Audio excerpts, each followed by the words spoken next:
何をもって普通と考えるかっていうのが結構重要なポイントで、今うまく書けてないことを異常だと思わなきゃいけないんですよ。これが異常なんだ、正常になろう、だからそのために何度も書き直す、これコンフォートゾーンっていうね、自分の今のこの状態をまさに快適だと思ってる人って別にもうそれでいいんですよ。それをずらさないと人ってそこにですね、満足しちゃうんですよね。で、僕はですね、学生時代とかかな、あるいはそのアニメーターやってる時もそうですけれど、なんで一発でうまく書けないんだろうってずっと思ってました上手い人はやっぱね、かなり一発で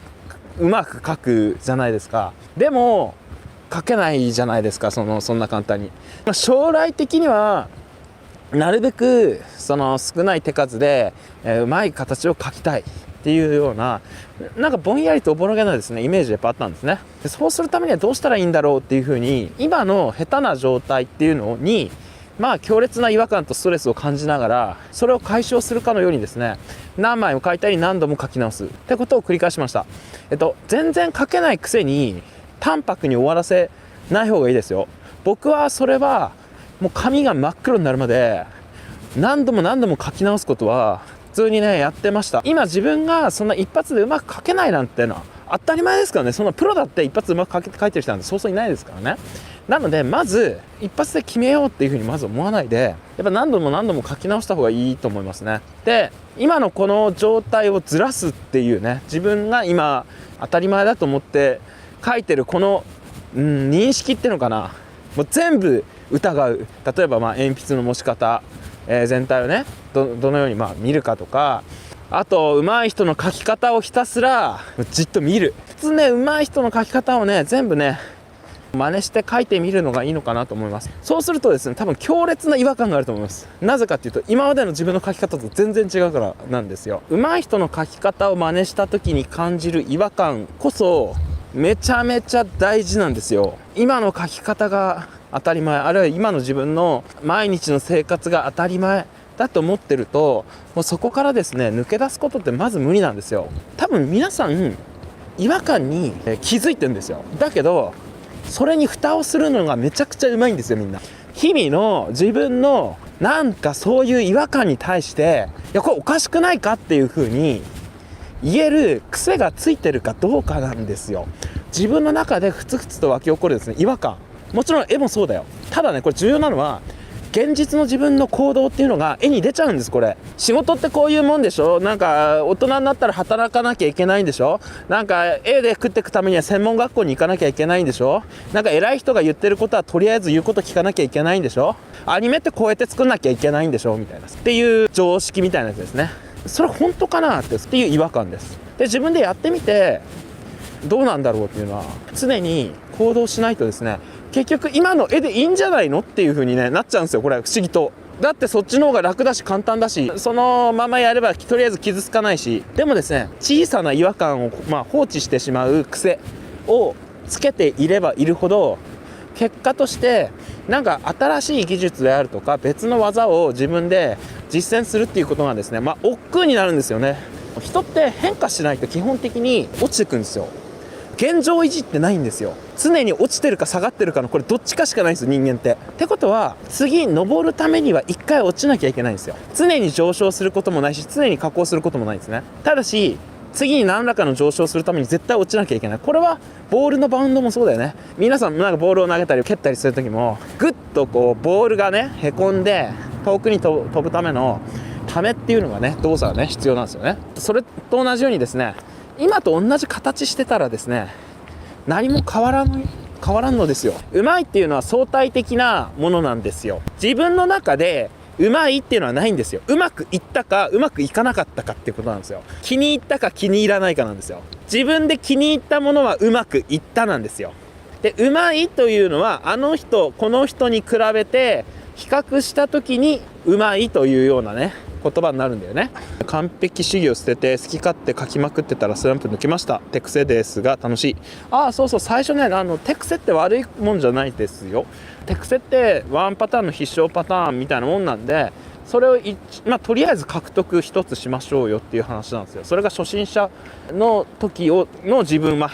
超下手くそな自分を助けてくれるのは、磨きに磨いてワンパターンです。この磨きに磨いたワンパターンをもとにですね、俺書いても楽しいんだっていうか、俺は書いてもいいんだって思えるんですよ。このワンパターンでいいんですよ。斜め正面向きの、カメラ目線のいつもの顔でいいんです。それがですね、髪の毛がちょっと揺れたりですね、ちょっと服装とか変えたらですね、ここから無数のパターン書けますからね。でこのワンパターンを2パターンにして3パターンにして無数のパターンをだんだん増やしていくっていうのが中級者上級者以上の、以降の、成長の仕方なんで、基本的に手癖なんですよ、絵っていうのは。デッサン教室に通った時に、目の前にあるのは答えだから見て理解して書いてね、見てるものと自分の書いたものの差を埋めていけばいいんだからって言われ、室井さんの見て書くことの大切さの話とつながりました。そうですよね。あとね、できればその先生がね書いてみせるのが一番いいんですよ。僕だって書いてみせてるでしょ、毎回。書いてみせるっていうことは何かって言ったら、なんで僕そんなに書いてみせるところを見せてるかっていうと、その過程が大事なんですよね。であとこういう気分で書くんだっていうその線の引きっぷりとか、人が書いてるの見たら自分も書けるような気がしません？この書けるような気がするっていうのが大事なんですよ。こういう風に書いてたら書けるような気がするって。僕その宮崎駿のもののけ姫はこうしてもらったんだっていうメイキングがあるんですよ。よく話に出すやつなんですけど、で宮崎さんがサラサラサラって書いてるんですよ。そのサンとアシタカが戦ってるシーンみたいな、チャンバラしてるシーンみたいなので、うわーこうやって書くんだかな、このヒョロヒョロって書いたのがもう手みたいになって、チャンバラをですねもうサラサラ書いていくんですよ。うわーっていうのがやっぱね衝撃でしたね。それ見て僕はこれが普通になりたいなと思いました。この宮崎駿の手元が僕の普通であって、今それが書けない僕が普通ではないんだと。だからそのねイメージの共有ってそういうことなんだよね。僕がそういうのを見せたいっていうのは、その時の強烈な印象がやっぱすごく強くて、しかもそれでできる気がするっていうですね思ったんですよ。それをやってみたいなって思ったんですね。こうやって書くんだみたいな。でもそれはね、僕ね自主制作アニメ始めた時に脳裏に焼き付いてる状態で僕自主制作やってたから、変に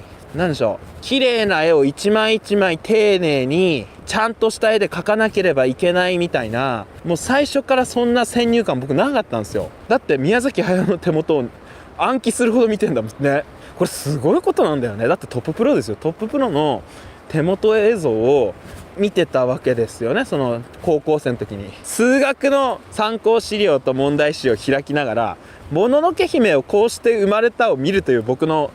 高校時代の自主勉強の仕方やってることとやりたいことがまるで一致してない状態ですね。これめちゃくちゃ違和感ですね。やっぱねこうやりたいことはね隠せないんです。慣れないけれどいいんです。なんでかって言ったら、慣れないけどそれを目指してそれになろうとすれば、その70% でも 50% でもいいから、その劣化で十分なんです。これ僕結構言うんですよ。例えばアニメーターだからそういうアクション好きの人はですね、有名なアクションアニメーター、その中村豊さんであるとか、その吉成洋さん、寿司さん誰でもいいんですけど、そのすごいトップアニメーターっていうのがいるんですよ。そのトップアニメーターの真似しようっていうふうに僕言うんですよ。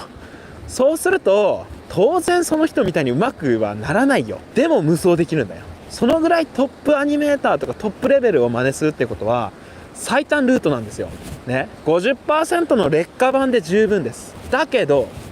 無双できます。僕は宮崎駿にはなれなかった。宮崎駿になりたいと思っていろいろやりましたけど、結局宮崎駿にはならない。だけどそれを目指してやってた、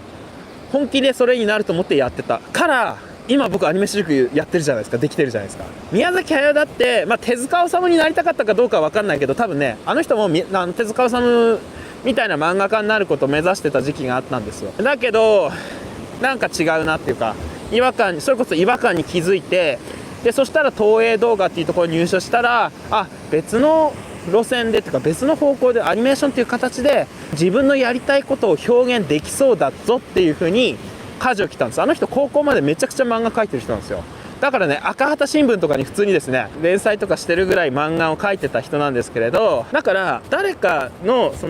自分がなりたいものっていうものになろうって目指してた時間は無駄にならないんですよね。でもそこで違和感を感じるんです。神絵師になりたい、目指してるで、つうか、その人とあなたは別人格、別の人間なんですよ。その人の満足する、その人がやりたいことと自分がやりたいことは当然違うんですよ。だからそこで途中で分かれるんです。あれなんか俺別にこの人と違うなってでそこで気づくんですね、違和感に。それこそでそこで舵を切る時ね、これもねなかなか辛いですよ。あれ俺アニメ業界でアニメ監督になるっていうのは、俺は今までそれを目指してたけどそうじゃないんじゃないかっていう時のこの苦しさ結構ありました。やっぱもっと引きで見た時に、自分しかできないこととか、その分野だったら俺でも勝負ができるぞっていうのが僕からしたら割と教育だったんですよ。他の人が手を出してないし、他の人はそんなに人に説明するのが好きじゃないし得意じゃないし、僕はその教育と掛け算することによって割と自分が覚醒できたなっていう感はすごくあるんですね。人はイメージできたことしか行動して、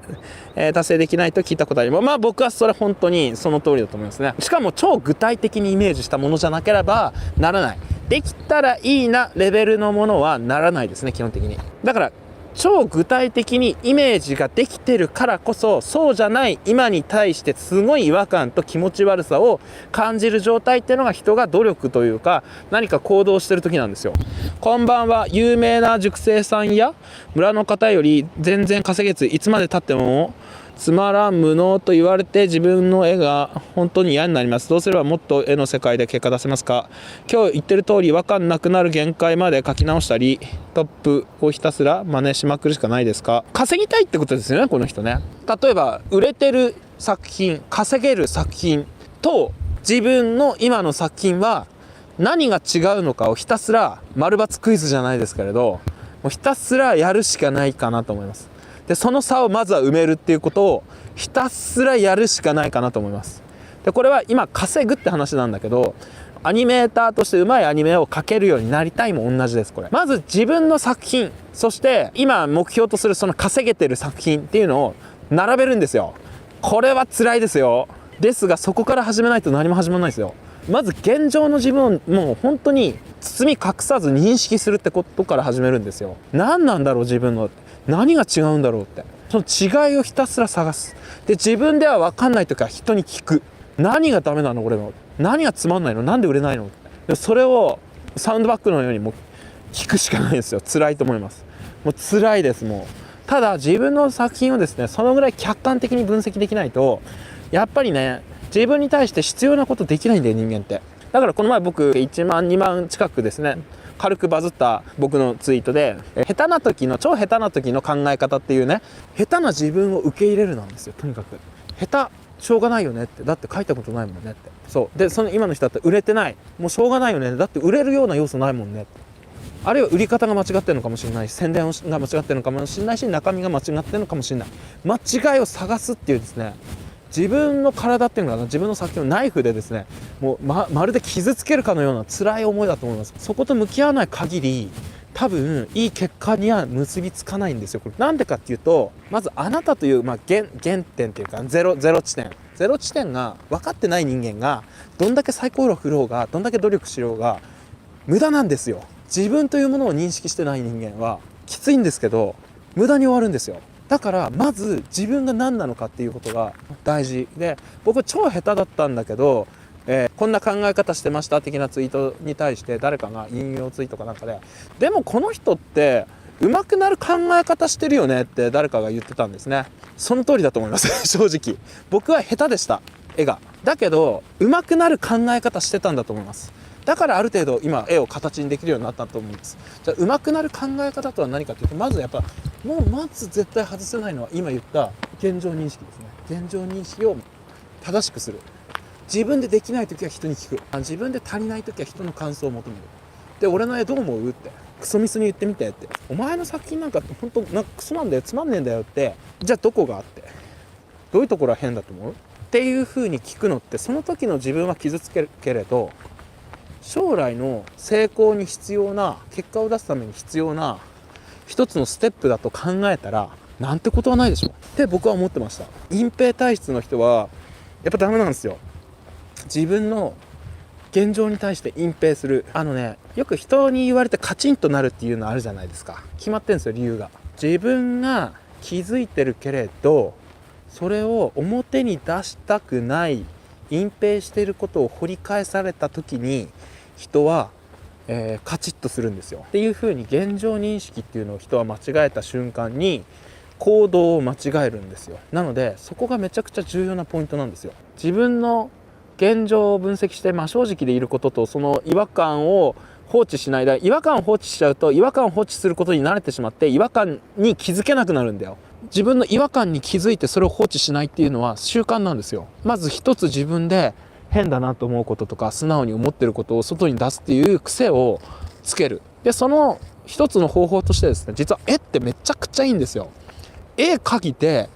いいか悪いかね、これ面白いか面白くないか、自分として出来がいいか悪いか、そしてそれがだんだんですね人に認めてもらえるかもらえないかって、これすごい自分のなんでしょうね、メンタルケアというか、メンタルを鍛えるにしても何にしてもすごいんですよね。この絵ってほんと直接的なんですよ。